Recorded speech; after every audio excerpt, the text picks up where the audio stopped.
bien amigos, aquí estamos en esta sección, este nuevo segmento denominado La Cuestión del Poder, donde vamos a iniciar un ciclo de entrevistas y para esto tenemos un gran invitado en nuestra primera presentación. Estamos junto a el señor Claudio Díaz, candidato a doctor en Ciencias Humanas de la Universidad de Talca, magíster en Ciencias Sociales, magíster en Pedagogía Universitaria, sociólogo y licenciado en Sociología. Te damos la bienvenida, Claudio. Muchas gracias por hacerte un tiempo para conversar con nosotros. Gracias Francis, ¿no? Gracias a ustedes, la verdad. Gracias por abrir este tipo de espacio. Ustedes que están tan lejos de acá, tan lejos de Chile, hermoso país, felicitaciones Francis, y bueno, y qué mejor, y para mí un orgullo conversar con ustedes, donde se juntan dos de mis grandes pasiones, una que son las ciencias sociales y humanas, y la otra es la música, ¿ya? Así que feliz, y sobre todo el rock, ¿ya? De hecho, si estudié sociología fue por eso. Fue por el rock y mi equipo de fútbol. Por ahí partió todo. Sigue bien, feliz. Excelente.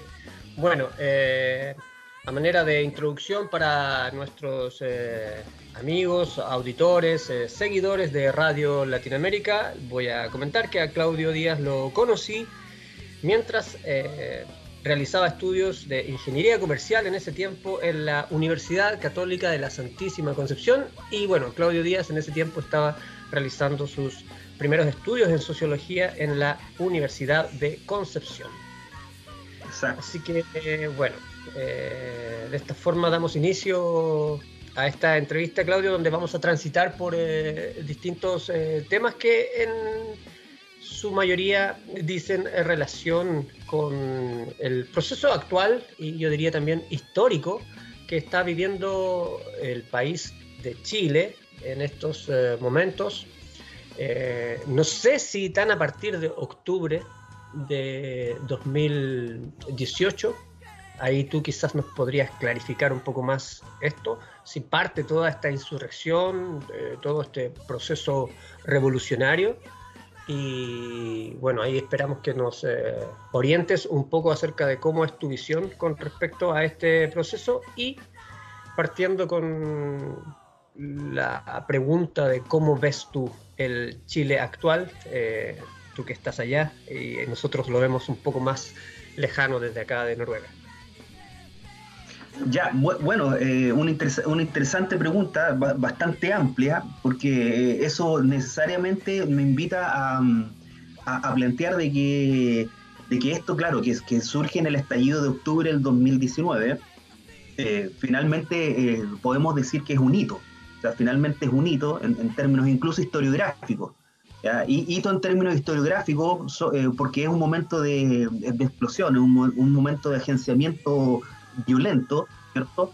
Que no nace de la nada, sino que viene alimentado de una historicidad de un Chile y que sobre todo con un arraigo tremendamente dictatorial. O sea, hay secuencias del proceso de dictadura en Chile a partir del 11 de septiembre de 1973 que dejan instalado en nuestro país muchas estrategias políticas, sociales y económicas que terminan alimentando lo que después se transforma en este hito que te comento yo, que es la explosión, el estallido social de octubre del 2019.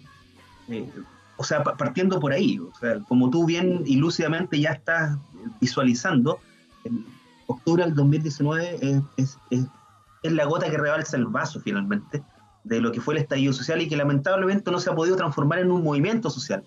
¿Ya? Eso también es muy pertinente plantearlo.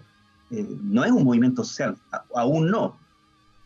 2019 es un hito que se ha extendido, que tiene un paréntesis que es la pandemia, finalmente, pero que todavía y aún no logra transformarse en un movimiento social. Y otro punto importante es que es tan hito en Chile, es tan importante y tan particular lo que estamos viviendo en Chile, que no está vinculada a la clase política, y eso es tremendamente interesante.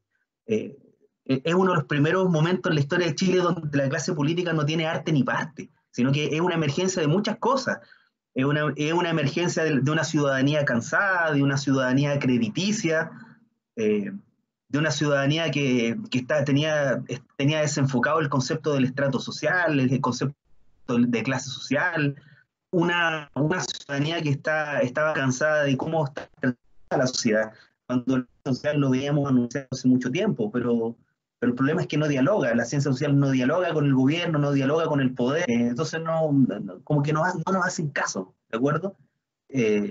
Eso impacta en que la ciudadanía llegó a un punto, como te digo, por esas miles de estrategias y políticas de tipo sociales, políticas públicas, políticas económicas, que bueno, terminaron derrumbando finalmente y haciendo estragos al modelo estructural del país, y entre ellas también la Constitución. Entonces hay muchos elementos que están convergiendo y se transformó en un entramado finalmente que explota en este hito octubre de 2019, pero que viene de mucho rato antes. Puntualmente podríamos decir, como te digo, desde el momento de la dictadura y todo lo que se instala con la dictadura, y que bueno, no dio abasto, o sea, ya efectivamente no dio abasto, y te repito, lo interesante es que la clase política deja de formar parte en esto, y eso es un tema tremendamente particular porque es un acto tremendamente civil, es un acto muy cívico, muy ciudadano, sin la clase política de por medio, sin la clase política, y eso es brutal, eso es brutal.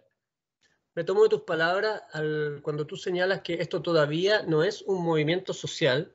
Sin embargo, de alguna forma u otra, uno percibe que la agenda que se está desarrollando políticamente desde octubre de 2019, cuando se produce la insurrección, la primera medida que se toma a nivel político es detener el alza de los 30 pesos, y esa es una medida política, por la fuerza, pero política. Hay una presión de este no movimiento social que hace que rápidamente el presidente Piñera frene esa alza, y de ahí vienen una seguidilla de acciones que la clase política ha tomado tanto a nivel presidencial como a nivel parlamentario.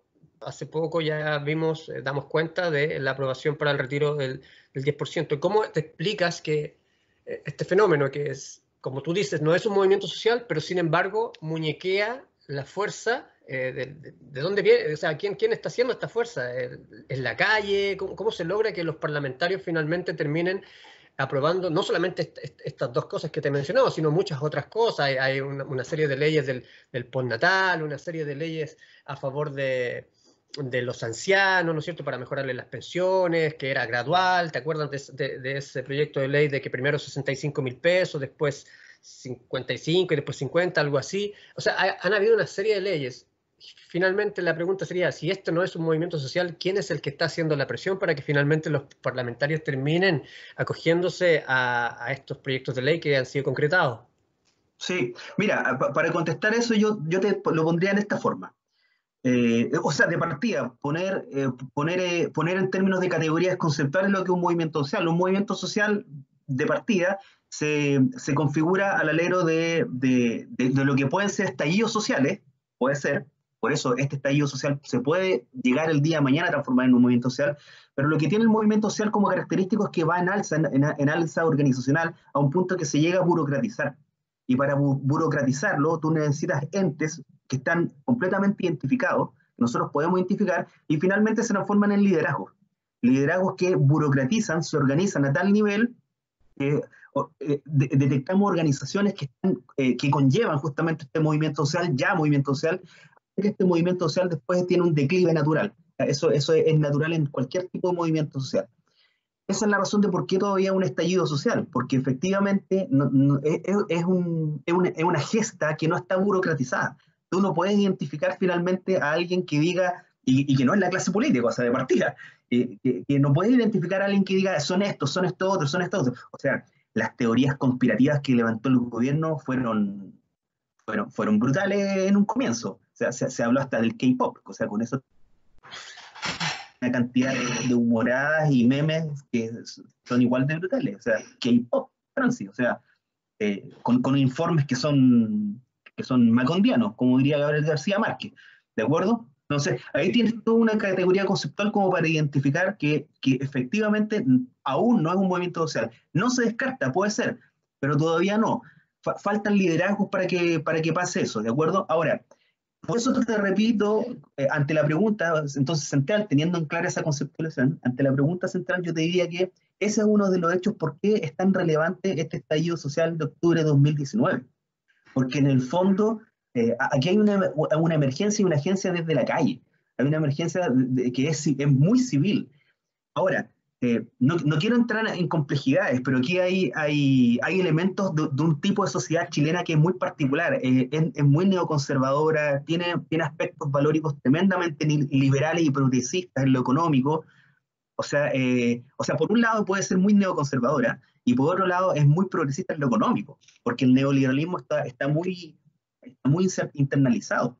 Entonces, aquí también hay una emergencia liberal, porque cuando el chileno se le vio tocado el bolsillo, es decir, ¿cómo te explicas tú, Francis? Te lo voy a poner en estos planos. ¿Cómo te explicas tú, Francis, que todos estos modelos implantados con la dictadura y que ya se hacen fuertes y se hacen cuerpo ya a partir de comienzos de los años 80, empezaron a fracturar finalmente el Estado subsidiario y empezaron a fracturar el estado de bienestar y de la seguridad social del chileno, hasta que se vio desprotegido? O sea, empieza un estallido y va encima la pandemia, y lo que termina diciéndonos la pandemia nos termina expresando la desprotección del ciudadano, un ciudadano tremendamente desprotegido, donde el ciudadano se dio cuenta que sin crédito y si no se puede mover, se derrumba. Estamos frente a un país que no puede soportar una cuarentena real, sino que tiene que hacerla parcializada y tiene que de alguna otra forma ir reactivando el consumo y la economía para que esto no se caiga a pedazos. ¿De acuerdo? Entonces, ese es otro antecedente importante que hay que tener en cuenta. Entonces, cuando tú me preguntas quién la está llevando en el fondo, quién está llevando a cabo esto, es la ciudadanía finalmente que está haciendo el llamado, porque estructuralmente la clase política la tiene clara, el presidente la tiene clara, los ministros la tienen clara. Es decir, no pueden venir a decir que no lo vieron venir. O sea, el no lo vimos venir fue un discurso muy gubernamental, muy de los medios de comunicación, que son prácticamente gubernamentales, ¿ya? Son todos privados, pro gobierno, pero no te pueden decir que no lo veían venir, pues. O sea, la gente empezó a sufrir efectivamente las jubilaciones, un sistema de AFP, creación de fondos de pensiones, que instalado en los 80 a la mala, ¿cierto? Obligadamente, en pleno proceso de dictadura, te obligaron a jubilar. La gente hasta el momento no lo empezó a ver. Entonces, como todo funcionaba a punta de crédito, la gente viene, empezó a viajar, se compraba auto, lo podía renovar cada cierto tiempo, tenía salud, se puede educar, ya, perfecto. Pero la gente empezó a jubilar y esa gente la estamos conociendo hoy en día. Tenemos ejemplos claros que hay gente que se está jubilando con unos cuartos, con un 25 o 30% de lo que ganaba. Entonces, Francis, tú después de ganar tanto dinero, después recibes mensualmente 20%, 25, 30% de lo que ganaba, no hay bolsillo que resista. La gente se empezó a ver afectada a eso. La gente se empezó a ver afectada a eso. Y a razón de eso, se termina explotando. Claro. Con respecto a esta debacle que tú mencionas entre este modelo neoliberal teñido también de progresismo, me gustaría ahora llevarte a la arena política. Y me gustaría partir precisamente por ese sector, el sector más conservador, el sector que nosotros conocemos como la vanguardia neoliberal en los partidos políticos chilenos, donde también podemos observar que existe, que ellos tienen también su propio quiebre y que básicamente está dividido ideológicamente en una derecha, que es un sector duro, ¿no es cierto?, heredero de la dictadura, heredero de la constitución de Jaime Guzmán, y otra derecha que, como tú señalabas por ahí, tenía de cierto progresismo, que algunos personeros de esta derecha social que yo referencio con personas como el senador Osandón, el ex presidente de Renovación Nacional, Mario Desbordes, por ejemplo, la tildan de derecha social. ¿Qué te parece a ti esta división ideológica que al parecer se estaría instaurando en este sector de lo que conocemos la derecha política de Chile. Ya, te entiendo. Mira, yo como lo veo, la verdad, lo veo porque hay una fractura finalmente de conflicto de intereses. Hay una fractura de conflicto de intereses en una derecha que, como bien tú dices, adscribe fuertemente y con mucha fuerza todo un legado que es pinochetista, con todo lo que implicó el pinochetismo, es decir, modelo económico, políticas sociales, políticas públicas, una composición tremendamente asistencialista, bueno, y con negocios de por medio, o sea, con negocios de por medio, estamos hablando con pesqueras de por medio, AFP de por medio, educación de por medio, dueños de directorios, del retail. Entonces, por un lado tenemos una derecha que está muy comprometida con el negocio finalmente, una derecha tremendamente empresarial, y que es claro, y que se vio beneficiada con todos los años de dictadura, no te cabe ninguna duda. Y atención, no solo la derecha, esto que quede muy claro, ¿eh? Eso es lo más triste por lo menos en Chile, ¿ya? O sea, en Chile se habla de la izquierda, la izquierda, la izquierda. La izquierda en Chile ha sido muy precaria hace muchos años. O sea, el último gobierno de izquierda fue Salvador Allende y listo. O sea, todo el resto de los gobiernos es capitalismo maquillado, es un capitalismo maquillado con rostro humano finalmente, con rostro social, pero sin transformaciones profundas. El modelo neoliberal nunca se tocó. Imagínate que tuvo que venir el estallido social para que recién pensaran en reestructurar la Constitución y, entre otras cosas, también el sistema FP, ¿ya? Eso es muy en consideración. Lo importante acá es que hay una derecha muy empresarial, tremendamente empresarial, y otra derecha que quiere ser más social. No sé qué tanto quiere ser, porque en el fondo la derecha, digámoslo por el modelo neoliberal, el modelo económico, siempre va a tener un ADN neoliberal. Y teniendo el ADN liberal es complejo, es tremendamente complejo, porque lo social queda en tela de juicio. Lo social queda verdaderamente en tela de juicio. E insisto, lo están demostrando, o sea, están demostrando en un gobierno que es tremendamente empresarial, que es muy administrativo, es de mucha gestión administrativa en términos empresariales, donde se ha protegido claramente el retail. O sea, te pongo un botón que estamos viviendo en estos precisos momentos, en estos días. Hay un bono que se está generando de 500.000 pesos para X persona con X beneficios, ¿ya? Que son los 500.000 pesos. Quienes lo pidieron mal, porque hay gente que se equivocó y lo pidió mal, porque el Servicio de Impuesto Interno hizo algo que no era muy amigable, y hay gente que no sabe y pues puede que se haya equivocado, otros no, pero puede que se hayan equivocado. Y están pidiendo que los devuelvan, y dijeron que si no los devolvían, esto iba a poder ser hasta 3 años de presidio. Oye, las multinacionales han sido perdonadas con 1.000 millones de pesos, con miles de millones de pesos, y con suerte algunos han tenido clases de ética. ¿Me entiendes o no? Entonces, es tremendamente complejo, y ahí hay una fractura en la derecha. Yo veo que hay una fractura de la derecha, en que hay una derecha que quiere ser social, que tal vez tiene la disposición. No vamos a decir que todos son malos, ni neoliberales, pero hay una contradicción. O sea, social y neoliberal es contradictorio, es complejo.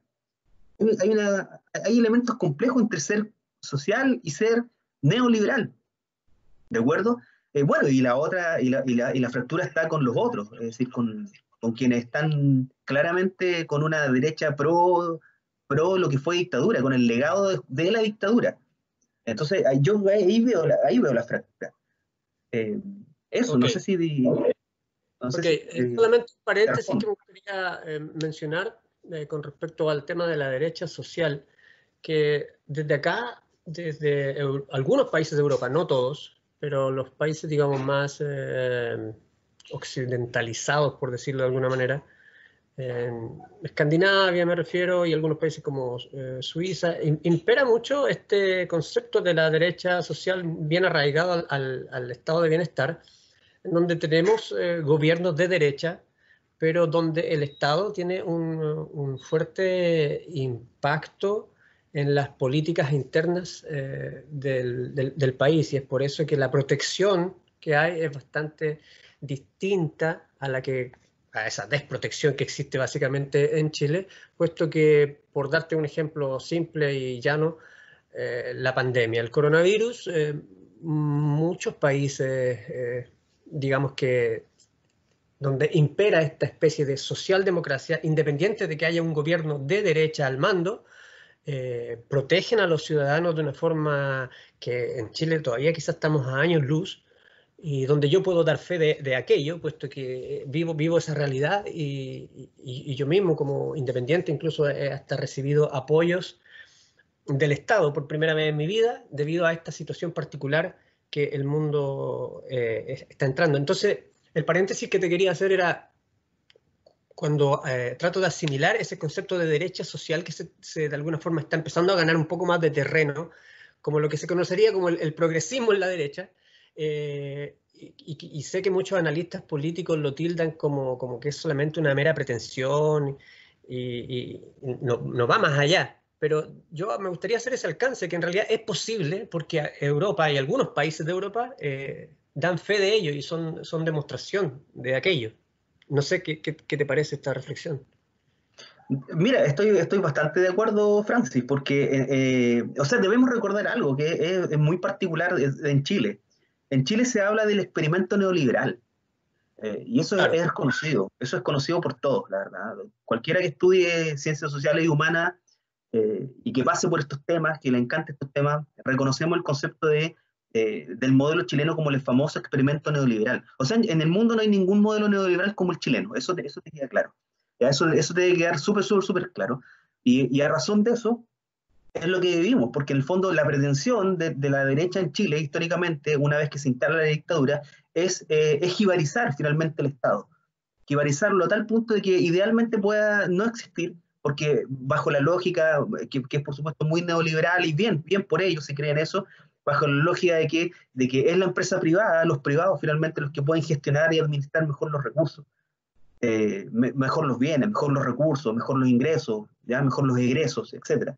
Entonces, el Estado, como terminaba burocratizando todo, se transformaba en un problema poco ágil, poco moderno. Entonces, la pretensión de los procesos de modernización apuntan hacia allá, hacia agilizar los procesos, y con ello también iba de la mano la jibarización del Estado.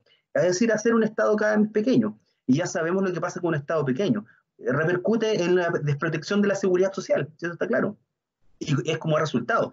De hecho, últimamente se ha hablado mucho de privatizar en su máxima expresión Codelco, y lo otro, el canal TVN, que es el canal del Estado, eh, que el ex Canal 7, ¿ya? Que Televisión Nacional de Chile, que es un canal del Estado, o sea, el que gobierne le toca el turno a él.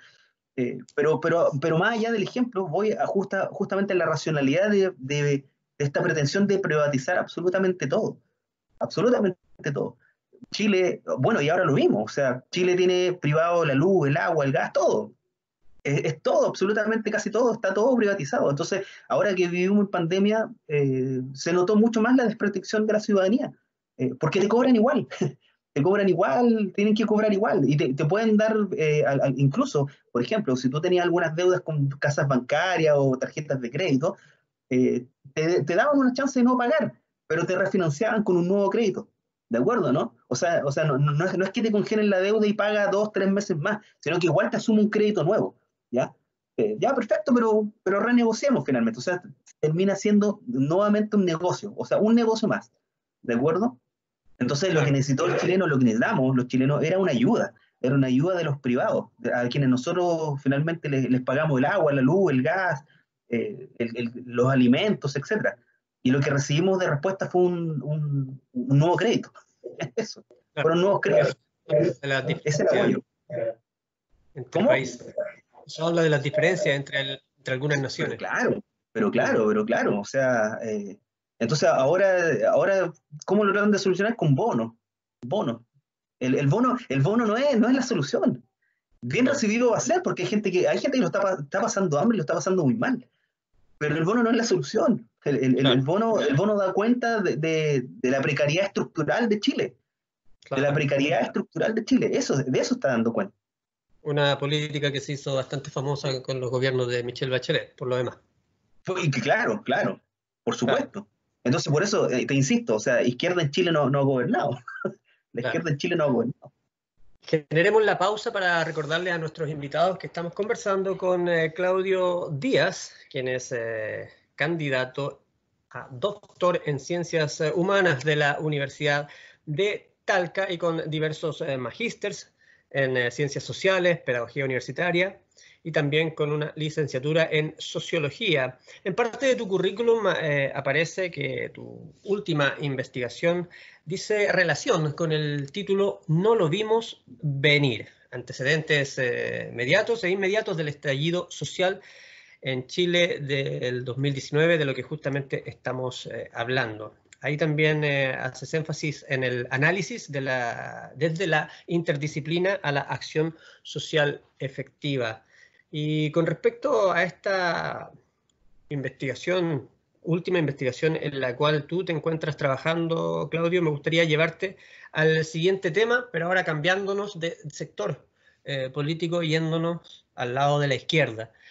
Que también presenta, no sé si una fractura como en la derecha, pero lo que sí veo desde mi juicio es una disgregación en cuanto al poder. Da la impresión de que la izquierda no opera como un bloque, con la excepción del forcejeo por el retiro del 10%, pero si sacamos ese elemento, lo que vemos en la izquierda es una especie de disgregación sectaria de tribus en la cual ningún partido político o ninguna, al menos quizás coalición pequeña, ha logrado hacerse con el poder ciudadano, con ese poder que late en la calle para llevar adelante alguna agenda. Sin embargo, igual hay algunos analistas políticos dicen que la agenda que se está llevando a cabo en Chile es la agenda de la izquierda, pero cuando vemos a la izquierda vemos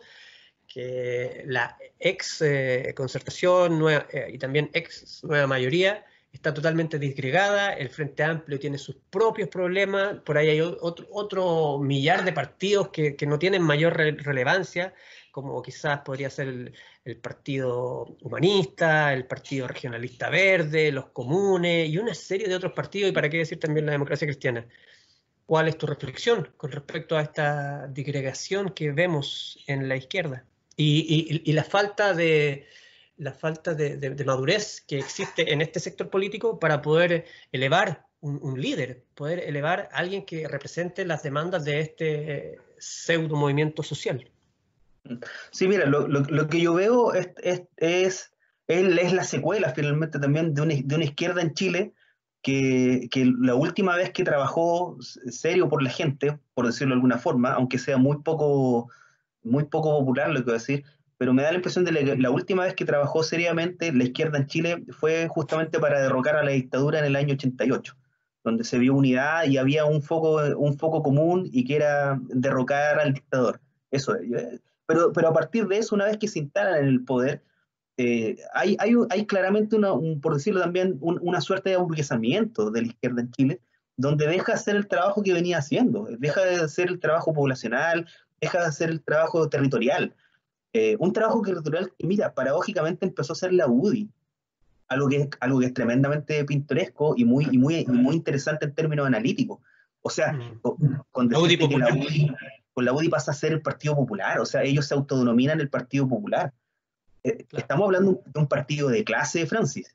La UDI es un partido de clase, eso tenemos que tenerlo claro. Y siendo un partido de clase, se autodenomina a su vez como la UDI Popular. O sea, ahí hay un populismo demagógico que es tremendamente interesante en términos analíticos. Y lo hicieron muy bien, o sea, trabajaron con un éxito rotundo, porque, bueno, ganaron muchas elecciones, son un partido sumamente grande hoy, pero bueno, en fin, y es un trabajo que efectivamente la izquierda dejó de hacer hace muchos años. La izquierda se aburguesó en Chile y les gustó mucho, o sea, la renovación socialista, por ejemplo, le gustó mucho el poder. De hecho, muchos de ellos de la renovación socialista hoy también son directores de grandes empresas, se dedican al lobby empresarial, finalmente. Entonces, finalmente les gustó el dinero, les gustó la plata, los orígenes un poco olvidados, y con ello, bueno, la gente se sintió absolutamente sin referentes de izquierda. Y súmale también que ante la necesidad de financiarse, sale, no sé si tú conociste lo que pasó con Sokimich, salen los financiamientos de Sokimich y que finalmente fue un financiamiento transversal a toda la clase política. Y que claro. si mi memoria no me falla, creo que el Partido Comunista es uno de los partidos que se salva al respecto.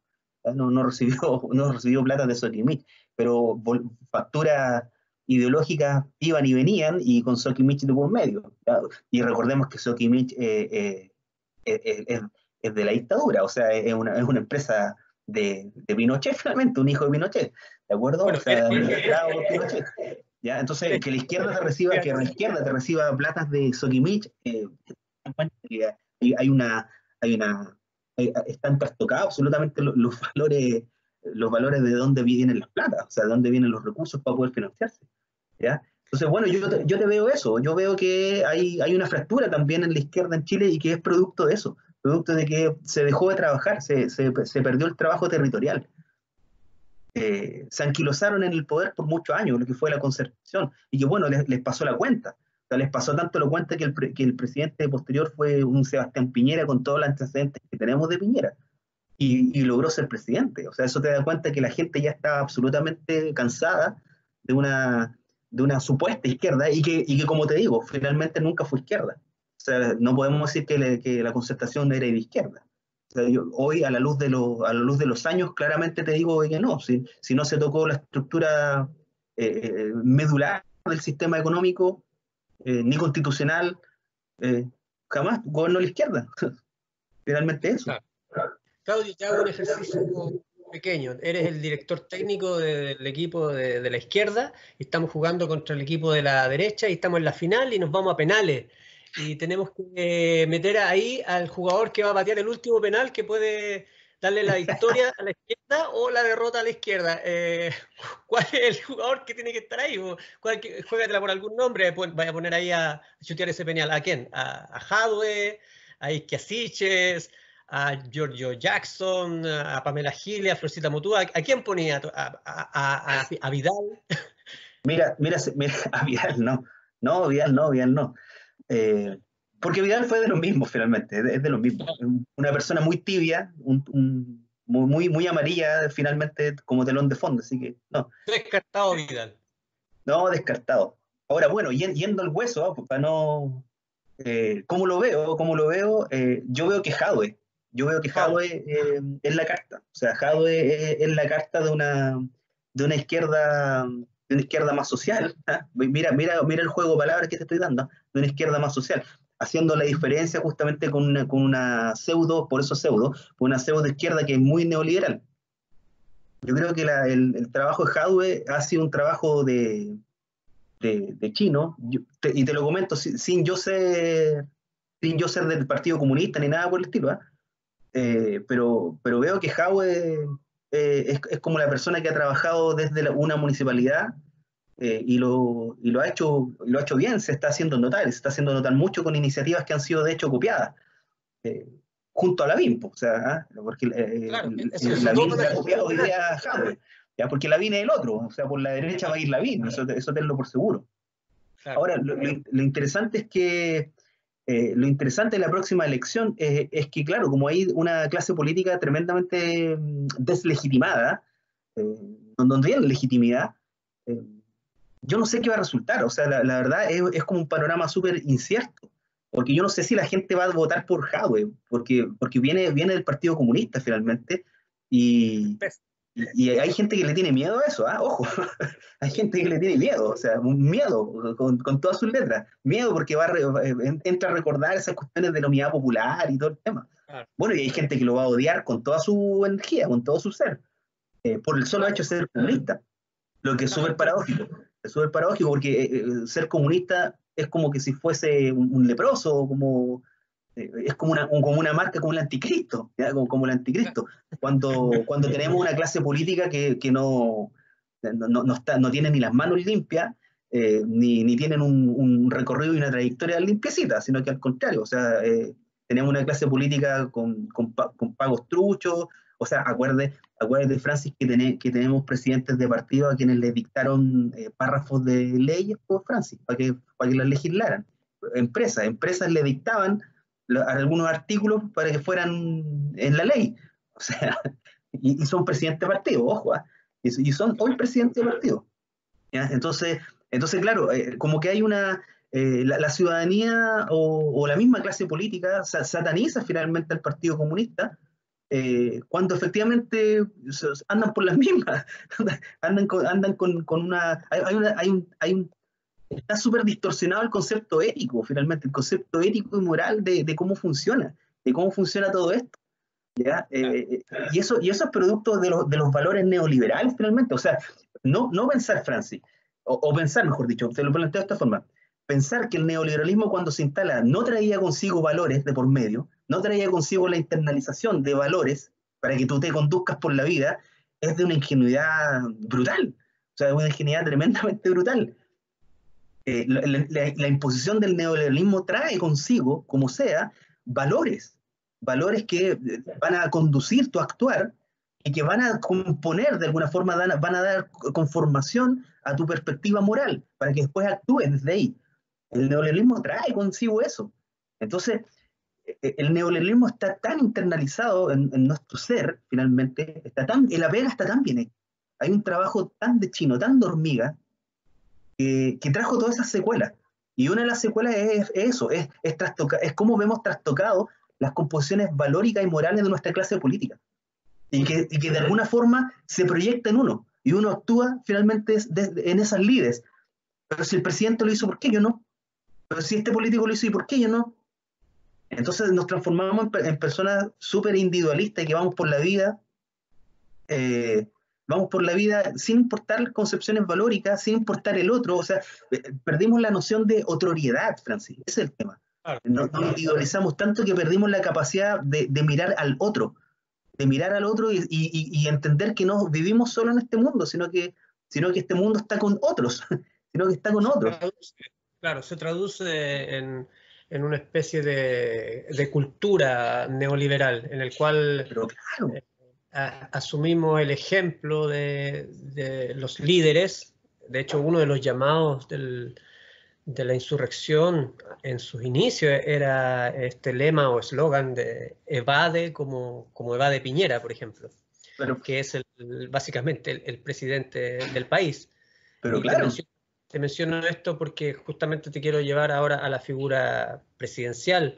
Se comenta en distintos sectores mediáticos que hacen análisis político en Chile, que básicamente la figura presidencial más definida en Sebastián Piñera sería básicamente una especie de decoración para poder finalizar el mandato presidencial. O sea, expresado en otras palabras, el peso político de Sebastián Piñera en estos momentos está en récord bajísimo, no tiene fuerza para muñequear, los congresistas de su sector no le hacen caso.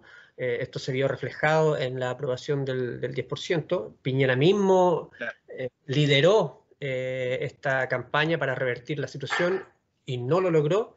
Entonces ya se habla de que básicamente, se habla de muchas cosas de Piñera. Se dice que va a ser recordado como el sepulturero del régimen presidencial en Chile. Se dice también que sus próximos 2 años básicamente va a ser un mero director de ceremonia, puesto que quienes van a llevar adelante la agenda política, esa pelea se va a dar en el Congreso y el presidente no va a tener ningún peso político para poder llevar a cabo absolutamente nada.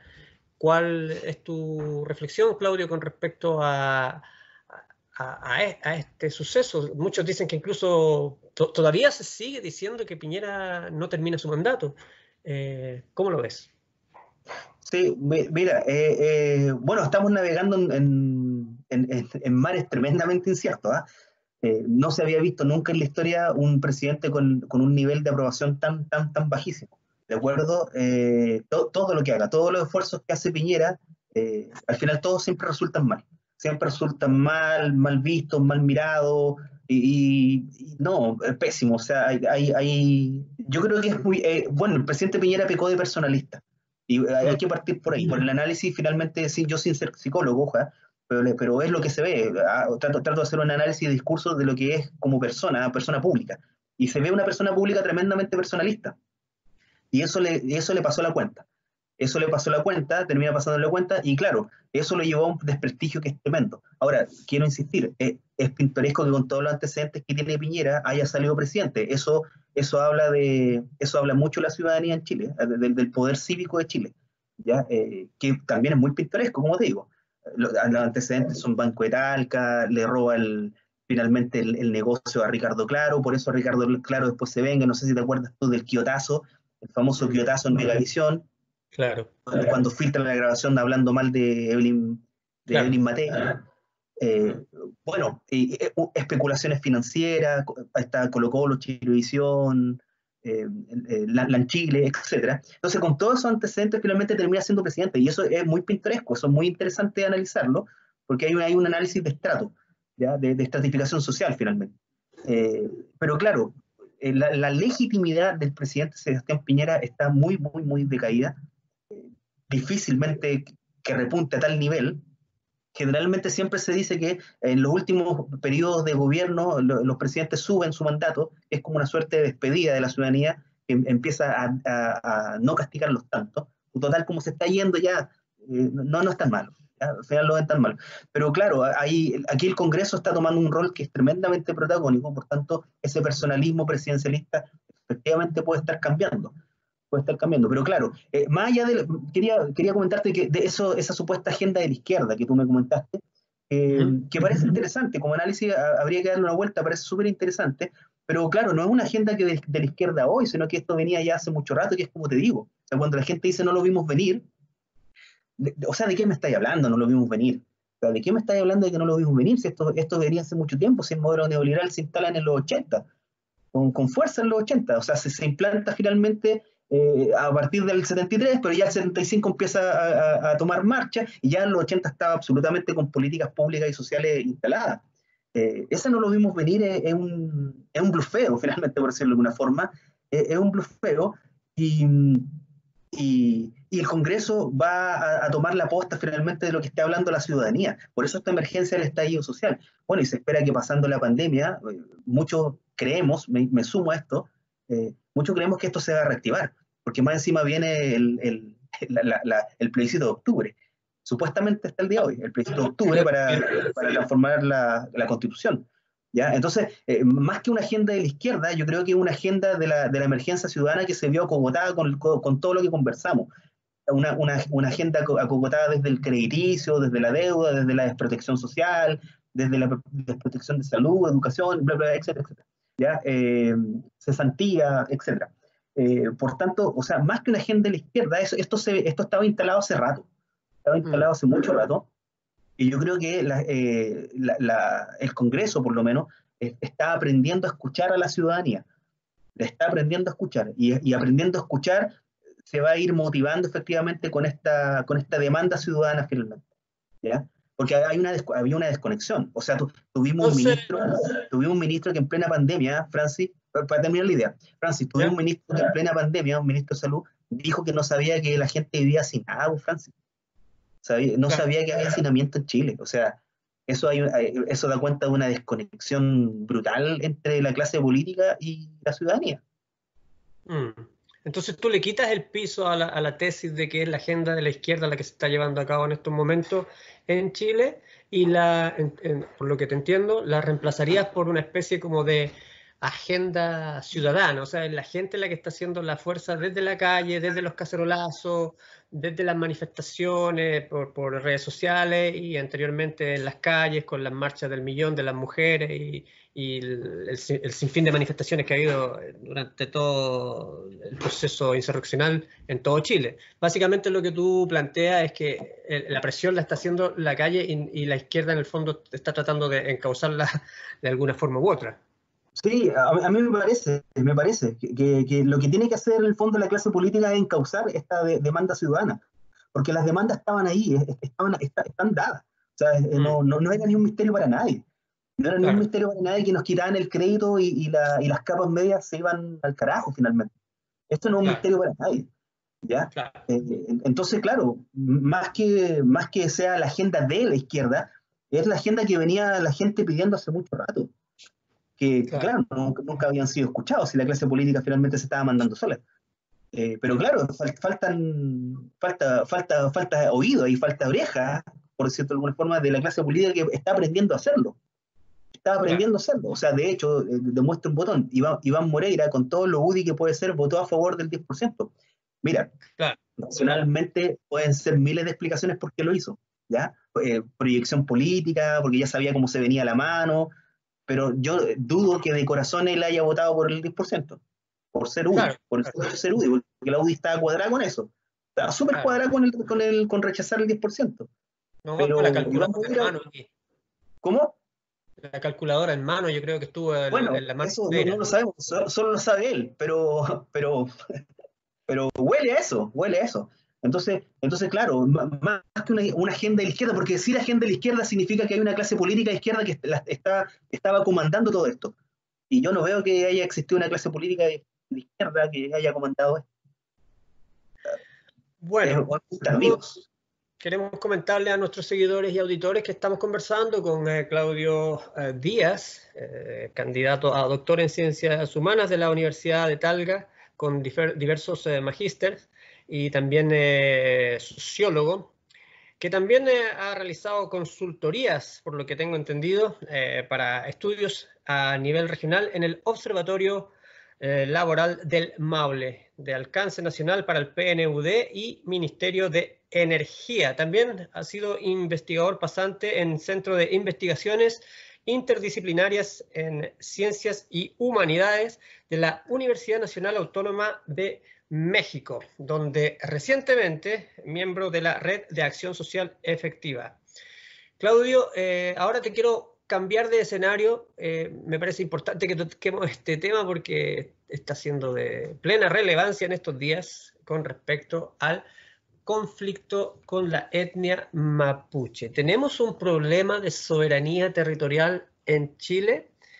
¿Y cuál es tu visión acerca del actuar de la CAM, la coordinadora Arauco Mayeco, en este conflicto? Y por último, ¿hay una salida que no involucre el uso de la fuerza represora del Estado a este conflicto?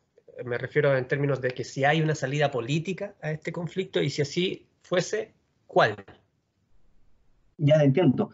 Oye, ese es un temazo y es tremendamente complejo. O sea, es tremendamente complejo, tan complejo que nunca lo han querido abordar de verdad.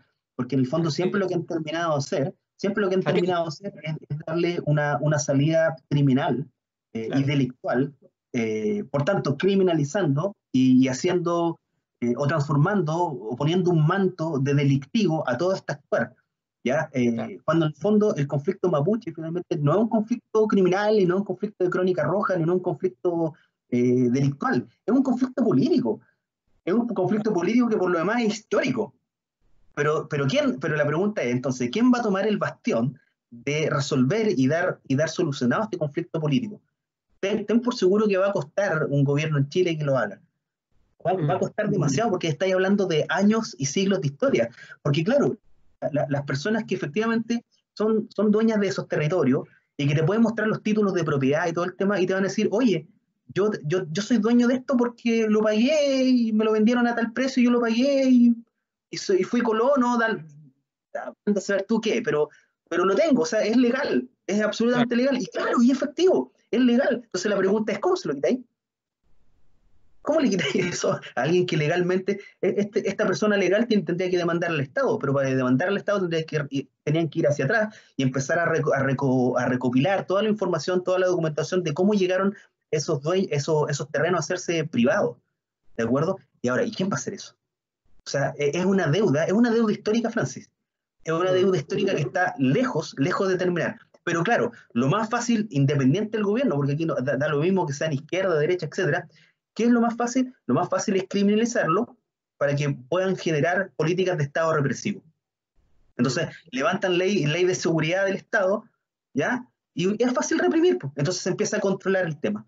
Y lo empiezan a controlar a punta de fuerza. O sea, esto es un tema que ya viene hace muchos años, y que de cuando en vez explota.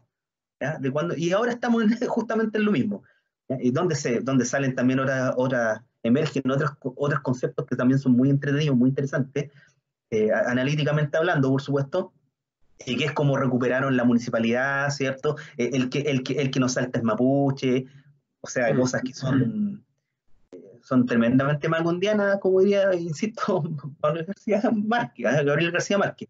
Es Claro, macondiano, los salta es mapuche en una comunidad mapuche, o sea, es brutal. Es muy claro. interesante en términos analíticos, ¿de acuerdo? Pero Pero ¿qué claro, pasa darle con una la... salida política, porque es un conflicto político, eso tiene que quedar súper claro.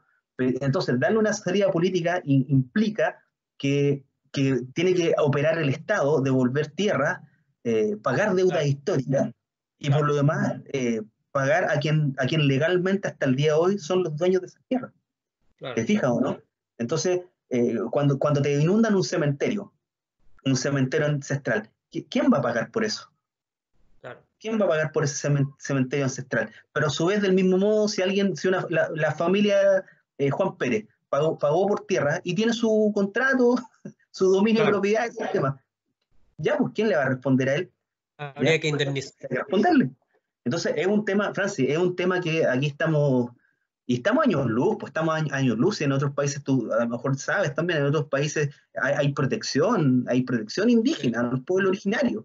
O sea, Claro, se protegen sus tierras, etcétera, etcétera. Pero claro, sí, claro. aquí hay un concepto de nación mapuche que se va a poner en tensión claramente con el concepto de nación chilena, con el chileno. Entonces, estamos viendo cómo se están tensionando los chilenos respecto a los mapuches. Y eso es terrible, po. Y eso es terrible Claro. porque en el fondo es un desconocimiento de que el chileno también tiene sus orígenes ahí. Mm, Si pueblos originarios tenemos en todo Chile, en esta larga y angosta faja de tierra, pueblos originarios tenemos en todo Chile, pero hay un desconocimiento brutal respecto a nuestros pueblos originarios, a nuestra identidad de pueblo originario. Entonces, claro, primero hay que educar en eso. Hay que educar en claro, eso para generar la conciencia y ponerla efectivamente como conflicto político en la agenda. ¿Ya? Porque claro. hasta el día de hoy, entonces, si te fijas, sigue siendo un conflicto criminal y policial. ¿Ya? Y El para punto eso de es mejor tirarle seguridad al Estado, para reprimir fácil. Pero el punto de inflexión en estos momentos está dado por la radicalización de la postura que está tomando la CAM y los otros órganos, digamos, territoriales que están operando desde el Alto Biobío hasta la provincia de Angol. Entonces, ¿cuál es tu visión con respecto al trabajo que está realizando esta organización? Sí, bueno, es que ahí estamos viendo una respuesta también, que es ante un Estado que se hace sordo, un Estado chileno. ¿Ya? Eso hay que ponerlo entre comillas, hasta un Estado-nación chilena, ¿ya? Como para que quede claro, un Estado-nación chilena que se hace el sordo, y al hacerse el sordo, por tanto, se actúa obviamente con radicalización. Eso es obvio, sí, diálogo, los diálogos ya no funcionan, y Mm, eso desde octubre del 2019 está quedando como bien demostrado. El mm, diálogo, el diálogo no funciona, ¿ya? mm, Sí, entonces, si no se escucha, ya, pues me tengo que hacer escuchar. ¿Cómo me hago escuchar? A través de la radicalización, a través de la violencia, etcétera, etcétera. Y eso, Pero y eso fíjate, que va a traer la respuesta a esa violencia, ¿no? claro, Violencia se va a actuar con violencia, de parte del Estado y de parte también de agentes civiles, ya lo vimos. Civiles claro. actuando con violencia respecto a ellos. Hay una inoperancia del Estado en este conflicto que se arrastra desde el regreso de la democracia hasta nuestros Histórico, días. Porque histórico. fíjate que incluso el viejo Pinocho, él la tenía clarita, o sea, él se trasladó a la región de la Araucanía y les hizo saber a los mapuches que el golpe de Estado del 11 de septiembre dice relación con una fecha histórica para Chile, y él menciona este acto de Michimalonco, que la toma de Santiago un día 11 de septiembre.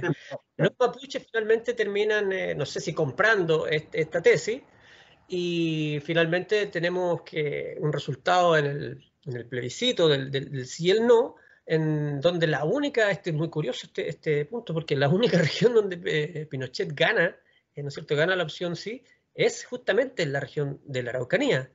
Entonces, hasta el dictador la tenía clara.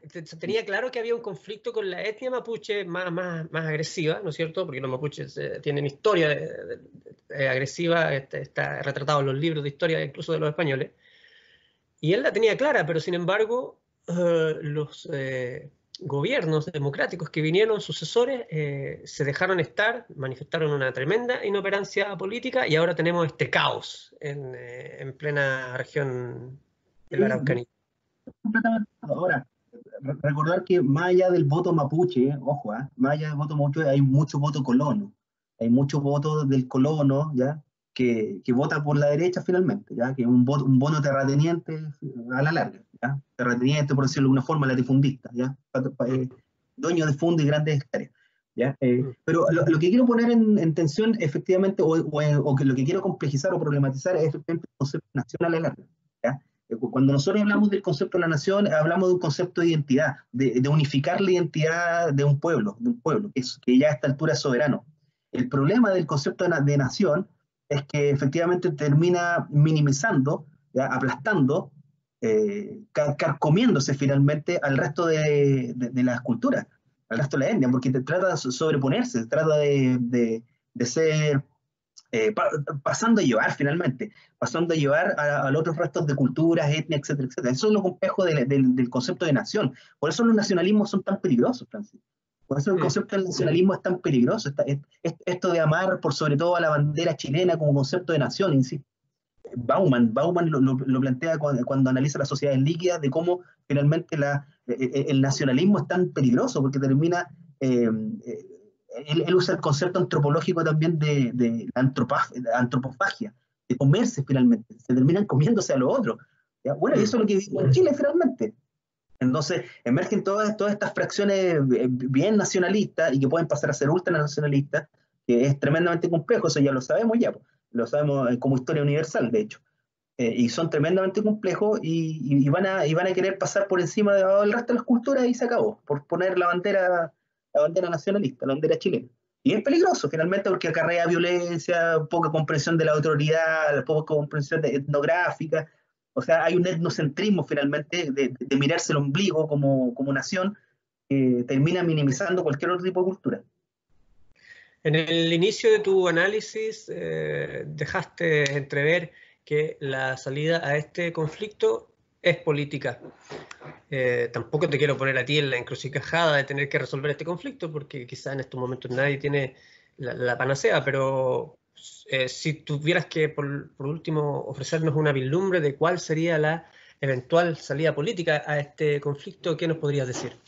Sí, mira, yo creo que para esto es esencial una nueva constitución de partida, ¿ya? Es esencial una nueva constitución donde incluya efectivamente la recuperación de la identidad étnica en Chile. No solamente estoy hablando de la Araucanía o de la región del Biobío o la Araucanía, sino que de Chile. Y a partir de eso hay que integrarlo a la constitución y a partir de eso hay que levantar mesas de diálogo y mesas de trabajo serias que permitan dar una salida política a esto, porque esto es una salida política, es una salida política. Y bueno, comprenderás esto, y ya tú lo dijiste, la panacea hoy no la, tenemos, no la tiene nadie. Pero yo creo que por ahí hay que comenzar el camino. Hay que comenzar primero trabajando respecto a una nueva constitución para elaborar una constitución que incluya finalmente esta nueva concepción de mirar lo étnico, ¿ya? De mirar lo étnico. O sea, no nos podemos acordar del mapuche para vender cositas, ¿ya? Porque es rentable. O sea, no podemos caer en eso, sino que hay que hablar de nuestra etnia desde el respeto por nuestros ancestros, finalmente. ¿Ya? O sea, y partir por ahí hay que dejarlo plasmado en la Carta Magna, en la Constitución. ¿Ya? O sea, y partiendo de ahí hay que sentarse a la mesa y generar grupos de trabajo fuertes, nacionales, mesas territoriales, políticas, económicas, sociales, o sea, multisectoriales finalmente que puedan abordar cómo salir políticamente de este entorno. Ahora me gustaría acotarte un poco más en la pregunta. En breves palabras, tú hablas de reconocimiento al pueblo mapuche. Se entiende perfectamente el mensaje, pero ¿qué piensas de reconocimiento a la nación mapuche? ¿Estás de acuerdo con el concepto? Ya, bueno, es que si tú me invitas a pensar en el concepto nación, ya te definí el concepto nación y que va a caer en nacionalismo. Entonces, es tremendamente complejo para un Estado que se define de tan largo y angosto como de Arica hasta la Antártica chilena. ¿Ya? Es otro concepto muy, muy complejo porque si eso invitaría a pensar de que Rapa Nui iría por lo mismo. ¿De acuerdo? Entonces, es difícil pensarlo, es sumamente difícil pensarlo. Además que en términos de seguridad del Estado, sería súper complejo porque partiría Chile en dos. ¿Te fijas o no? Entonces, tiene una complejidad que es brutal, es brutal. Tiene una complejidad brutal, porque estratégicamente en términos geomilitares, por decirlo de alguna forma, no, es poco bien visto. ¿Ya? Claro. Francis, aguántame un minutito. Por supuesto, anda. Mientras yo tanto le puedo conversar a nuestros auditores que estamos conversando con nuestro invitado que tenemos para el día de hoy.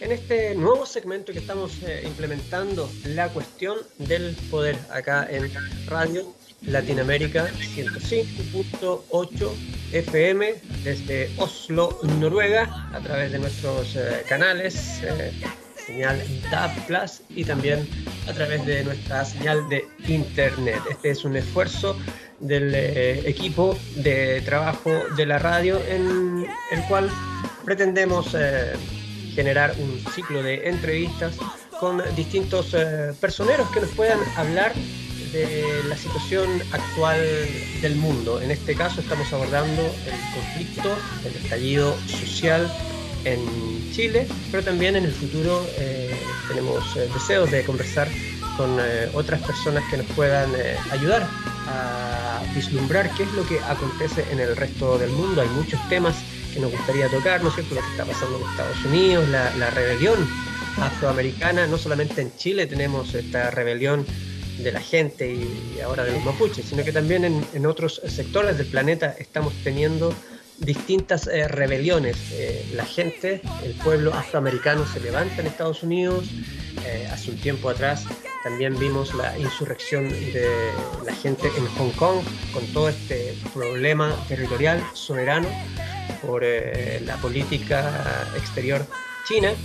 Hemos sido testigos del fenómeno de los chalecos amarillos en Francia, toda la tensión que también hemos percibido en Medio Oriente. Claro que esa es una historia que se acarrea desde bastantes años, por no decir milenios.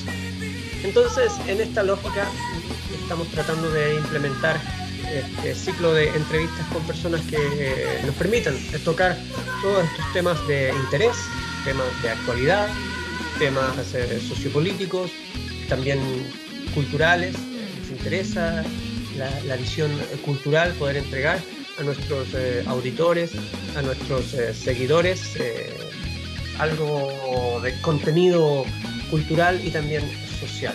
En un mundo en el que vivimos hoy está un poco arrollado, ¿no es cierto?, por las tendencias desechables, tendencias más comerciales, que nos bombardean, ¿no es cierto?, de tanto en tanto en las redes sociales, pero también en los medios de comunicación. Esta falta de contenido, esta falta de temas que muchas veces es importante no dejar de lado. Es, por supuesto, importante tener entretenimiento en la vida, como es casi un derecho humano, ¿no es cierto? El derecho al entretenimiento, al ocio, podría decirse también. Pero de la misma forma también es importante tocar temas de interés, temas de actualidad que nos permitan no solamente reconocer el momento histórico que vivimos hoy, sino también entender nuestro pasado y de esta forma poder proyectar el futuro venidero. Así que en esta lógica estamos en esta ocasión en particular conversando con nuestro invitado Claudio Díaz, como les mencionaba al principio, candidato a doctor en Ciencias Humanas de la Universidad de Talca y magíster en Ciencias Sociales, Pedagogía Universitaria y licenciado en Sociología. Vamos a hacer una breve pausa de un minuto para luego continuar con esta entrevista con nuestro invitado. Vayan a tomarse un juguito, un café, puesto que luego continuaremos con las últimas preguntas que tenemos preparadas para ustedes. ¿Ya está de vuelta Claudio? ¿Podemos continuar?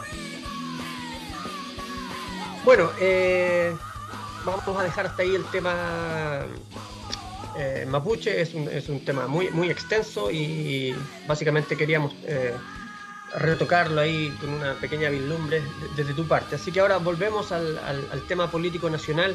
Estamos a puertas de la aprobación de una nueva constitución. Todas las encuestas muestran que la opción apruebo lidera la opción nacional por una cifra bastante clara. Algunos hablan de 80%, otros de 70%. Por lo tanto, la diferencia es de muchos puntos. Si se aprueba una nueva constitución y Chile entra en este nuevo proceso de cambio constitucional, también se adiciona el elemento de la serie de elecciones que vamos a tener el próximo año. Obviamente está la presidencial, pero también hay elección de alcalde, creo que parlamentarias también. Y frente a todo esto está la postura del partido, del así llamado Partido del Orden, ¿no es cierto? Y cuando hablo del Partido del Orden me estoy refiriendo a esa clase política que está intrínsecamente conectada con la élite que muchos dicen que son casi los dueños del país. Yo no lo pondría en esos términos, pero para graficar o ejemplarizar de alguna manera curiosa. ¿Cómo ves tú el futuro del modelo liberal desde el punto de vista de la élite con respecto a todos estos cambios históricos que se están suscitando en nuestro país en estos momentos, en estos tiempos? Ya, sí te entiendo. Mira, yo creo que esta es la punta de lanza, como te podría decir metafóricamente. Yo creo que es la punta de lanza para que efectivamente existan un poco de cambios estructurales en Chile. Y cuando te hablo de cambios estructurales, forma parte desde la Constitución, ¿ya? Porque, bueno, ya es sabido, o sea, ves que se quiere algún cambio, siempre terminan tildándolo como que no es constitucional, ¿de acuerdo? Cuando a veces uno, desde el sentido común, incluso sin ser experto en algo de estilo, como ciudadano de pie, uno mira que son cambios que debieran ser súper coherentes, muy buenos, para ayudar a la gran mayoría, y no funcionan porque son acusados de constitucionales por a veces motivo, lo que todos sabemos, el quórum, que es muy alto, etc. ¿Ya? Pero claro, ahí no cabe duda que esto se pone interesante al alero, porque ahora va a venir una propaganda, una campaña, que es lo que se puede denominar como una suerte de campaña del terror, ¿ya? Con el objeto de rechazar, ¿ya? Con el objeto de rechazar. Y claramente la opción rechazo está en ese orden. Está en ese orden de la élite, está en ese orden de lo que podemos denominar nosotros ese 6-8% que son verdaderamente los dueños de Chile, ¿ya? Y que tienen mucha injerencia en el plano político. Tienen una injerencia brutal en el plano político, y la hacen notar, y la hacen sentir, la hacen notar, la hacen ver, y que llama finalmente. Es atractiva para los que quieren seguir viviendo como estamos viviendo, pero claro, esto no resiste mucho análisis. O sea, debemos reconocer algo: la Constitución del 80 se hizo en dictadura. O sea, alguien puede decir, oye, hay muchos que quieren cambiar la Constitución y ni saben lo que dicen. Oye, si no es necesario leerla, está hecha en dictadura. Eso ya es suficiente. Eso ya es suficiente para querer cambiarla. ¿De acuerdo, no?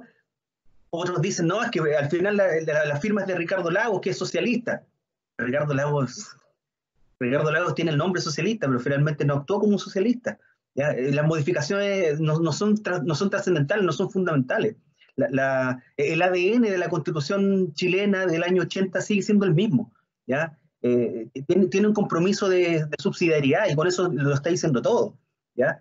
Bueno, ya sabemos cómo se hicieron las grandes empresas de Chile, subsidiadas por el Estado. Entonces, eso es un problema que es trascendental y que tiene que ser transformado. Eso hay que cambiarlo. Y la oportunidad es justamente en octubre para repensar un Chile nuevo, un Chile más inclusivo, un Chile que esté pensando en todos finalmente, y que se haga por todos. Entonces, el futuro de estas nuevas fracciones del orden, como bien dices tú, se van a radicalizar finalmente, van a trabajar, van a pelear por lo suyo, porque en el fondo es lo suyo. Y bueno, y van a pelear con justa razón, y de acuerdo, perfecto. El tema es que no lleguemos a cosas peores, que no se extreme la violencia finalmente, ¿ya? Se supone que el triunfo va a ser apabullante del apruebo, se supone. Personalmente yo quiero suponer que es así, porque Chile no necesita finalmente, o sea, no pensando en mí como persona, pensando en todo, o sea, si Chile necesita un cambio estructural, y hay que partir por ahí. Claro, pero ese cambio estructural, cuando la élite se dé cuenta que se viene el cambio constitucional y esta nueva constitución está siendo escrita con una orientación que les perjudica directamente, ¿cuál crees tú que va a ser su postura? Bueno, dura, va a ser muy dura, va a ser muy dura, no te cabe ni una duda, como ha sido siempre en Chile. O sea, la historia de Chile da cuenta que cuando esto hace ruido, se llega a radicalizar. Así que no te extrañes si hay fracciones más radicales que llegan esto a una alzada de violencia. Pero en efecto, o sea, no podemos hacer el experimento neoliberal, o sea, partamos por ahí. O sea, yo creo que con eso te lo digo todo. No podemos seguir siendo el experimento neoliberal. ¿Ya? No podemos seguir siendo un neoliberalismo con rostro humano, ¿no? Hay que hacer transformaciones de verdad.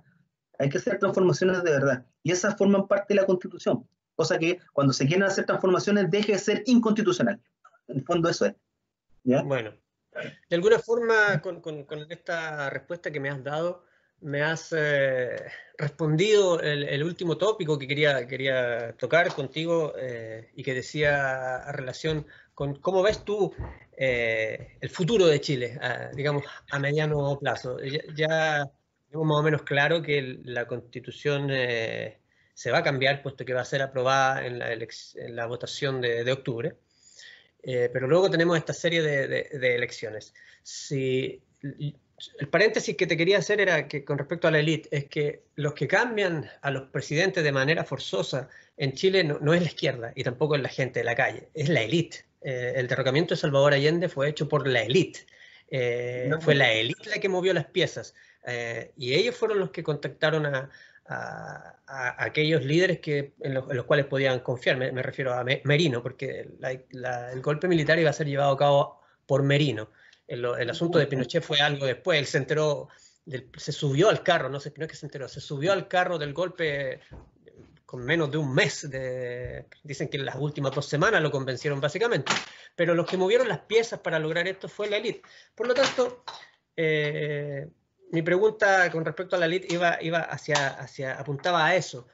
Si se viene este cambio constitucional y se ven diametralmente perjudicados, obviamente que me da la impresión de que ellos van a reaccionar. Pero por otro, y este como casi en un juego de ajedrez, porque por un lado, los únicos que yo pienso que podrían cambiar o finalizar el mandato de Piñera no es la izquierda ni la gente, yo creo que es la élite. Si la élite decide sacarlo, ¿no es cierto?, que lo puede hacer, y darle el poder al Congreso para que el Congreso termine de mandatar, digamos, el periodo presidencial, yo creo que tienen el poder suficiente para hacerlo, pero sin embargo, y aquí viene el antecedente, tenemos un año repleto de elecciones. O sea, los últimos 18 meses de Sebastián Piñera están llenos de elecciones por todos lados. Cada 4 o 5 meses vamos a tener una elección diferente. Por lo tanto, me da la impresión de que generar una finalización abrupta del mandato de Piñera iría totalmente en contra de la fluidez normal de este proceso político que estamos viviendo. No sé cuál es tu postura ya como empezando a finalizar la entrevista. Sí, no me cabe duda. O sea, un final abrupto de Sebastián Piñera sería también, es tremendo. O sea, sería un notición tremendo. No es descartable. Realmente no es descartable porque la élite, como dices tú, siempre va a querer lo suyo. Y la historia, es que lo que pasa es que lamentablemente la historia de Chile da cuenta de eso. O sea, no estamos inventando nada. ¿Ya? No da cuenta de eso. Ahora, espero que no sea así. O sea, no queremos vivir otro golpe de Estado. O sea, por favor no, ni mucho menos. Esperemos que sea controlado. ¿Ya? Pero claro, como tú bien dices, es un juego de ajedrez que hay que empezar a aprender a jugar, porque las cartas van a ser otras. Las cartas van a ser otras, donde el privilegio va a dejar de ser el privilegio. Y bueno, de alguna otra forma la élite va a tener que aprender a pensar en que se tienen que venir cambios. Se tienen que venir cambios. Ahora, si ellos quieren hacerlo de otra forma, claro, lo van a querer hacer, lo van a hacer. Pero es difícil que sea en este gobierno. Sería... Es como hablar de un autogolpe. ¿Te fijas o no, Francis? Es como hablar de un autogolpe. Claro, Y me cuesta creerlo, me cuesta creerlo, sobre todo proyectando en que potencialmente puede ser Joaquín Lavín, con todo lo que quieras de su pasado, etcétera, etcétera, potencialmente con un Joaquín Lavín candidato a presidente. Me costaría mucho pensarlo, ¿ya? Porque Joaquín Lavín forma parte de la élite, ¿ya? Forma parte de la élite, o sea, es una persona cercana a la élite empresarial, así que me costaría pensar de que quieran mancillar eh, o entorpecer el camino a Lavín, que tiene bastante recorrido. Tiene bastante recorrido, ¿ya? Y le están haciendo la campaña mucho rato, en los medios de comunicación se nota mucho. Claro, está punteando. Claro, me entiendo, ¿no? Entonces, me cuesta creer que vaya a pasar algo así tan radical teniendo una pieza tan jugada como Joaquín Lavín. ¿Ya? Bueno, estimados, comenzamos a despedir esta entrevista con Claudio Díaz a través de este nuevo segmento que estamos implementando, la cuestión del poder en Radio Latinoamérica, 105.8 FM, y también a través de nuestra señal DAD Plus y por supuesto en Internet. Queremos agradecerte, Claudio, por el tiempo que has tenido para poder brindarnos esta entrevista desde la ciudad de Talca, París, Londres. Desde allá está nuestro amigo académico, candidato a doctor en ciencias humanas y también con magíster en ciencias sociales, pedagogía universitaria, licenciado en sociología. Ha sido un agrado tenerte con nosotros. Sabemos que tienes una agenda un tanto ocupada, pero te agradecemos el tiempo y esta excelente conversación que hemos tenido contigo, que nos permite también acercarnos y tener una visión un poco más académica acerca de estos históricos sucesos que estamos viviendo como país. No, mira, gracias a ti, Francis, por la invitación. Un abrazo grande a todos los de la radio. Ya hacen una labor tremendamente importante para muchos latinoamericanos que están allá. Así que un abrazo grande a todos, espero les haya gustado, espero haya sido de utilidad también, ¿eh? Y bueno, además decir que cualquier otra cosa, las puertas abiertas, nos comunicamos, contáctame y hacemos otra entrevista cuando nos quiera, y conversamos finalmente de lo mundano, lo divino, lo político, lo social, económico, cuando quiera. Ya, Francis, así que cuídate mucho, un abrazo gigante. Por supuesto. Déjenos sus comentarios entonces en los canales de Radio Latinoamérica, ustedes ya lo saben, en el Facebook de la radio y también en la página web. Va a estar disponible en el futuro cercano esta entrevista con Claudio Díaz. Soy Francis Lekian y nos vemos en una próxima interesante entrevista acá en La Cuestión del Poder.